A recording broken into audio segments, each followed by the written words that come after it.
Well, good evening, everybody. Gru's Blues review here, and the Blues picked it up back again tonight against the Washington Capitals. And first off, a little bit of surprise. Jake Allen started tonight. I can see the reasoning behind it as he played well in the win against the Capitals at home a few weeks ago when we beat them. And Bennington's been playing well. We're playing tomorrow night, so back-to-back games. Usually teams will split that up between the two goalies. So I can understand why they did. I just thought that Bennington would go because they would just continue with the hot hand. But anyway, the Capitals got the scoring started as they got a power play goal by who other than Alexander Ovechkin, a Blues killer. Nice one-timer shot again, like he does every time on the power play. And of course, it was a blast on the short side. Really, not much Allen could do. It was a good goal. Blues got the bulk of their scoring in the second period as Barbashev got a nice little tuck-in goal there. Kind of surprised Copley there, just bringing the puck and shoving it right in there between him and the post. Dunn, he gets a goal. Vince Dunn, the young defenseman for us.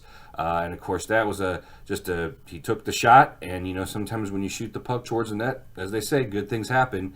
And it deflected twice, once off of a defenseman's stick, and then off of another defenseman another defenseman Capital, off of his waist, and it went into the net. And nevertheless, we take a 2-1 lead.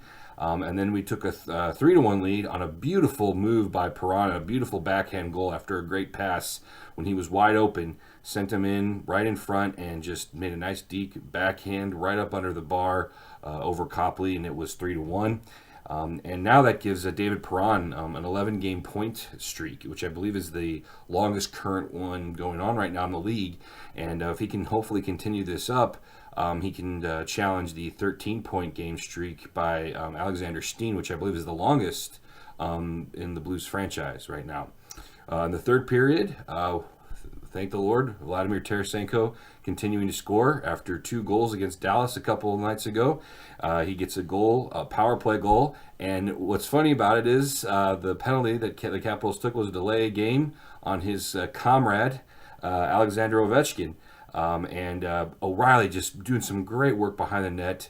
Below the goal line there, gets a nice centering pass out to Tarasenko. He had all the time in the world, and he puts a beautiful, accurate snapshot right there from the slot, right under the crossbar, 4-1.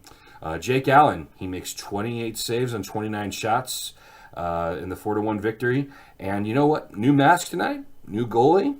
Hey, who knows? All I know is this much. He did play well. He made some good stops. Had a few lucky bounces, but hey, so has Bennington in his starts that he has won. Let's keep it up. Both goalies just keep going back and forth, playing as hard as you can, getting wins, justifying that you should start next game.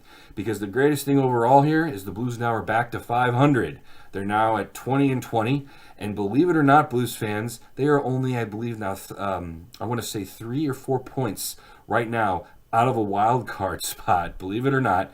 And what's great is we have 2 to 3 games in hand on some of these teams that we're chasing for a wild card spot. So the Blues are in a prime situation right now for themselves if they just don't screw it up. Continue to keep playing well like this. They're coming together. They're playing well. I think tonight one of the biggest things was they had very effective transition in this game. And to beat the Capitals, the defending Stanley Cup champions twice, both meetings this season, that's big. So now the Blues, not much downtime, as tomorrow night they'll be in Brooklyn against the New York Islanders. Take care, Blues fans, and we'll talk to you later. Bye-bye.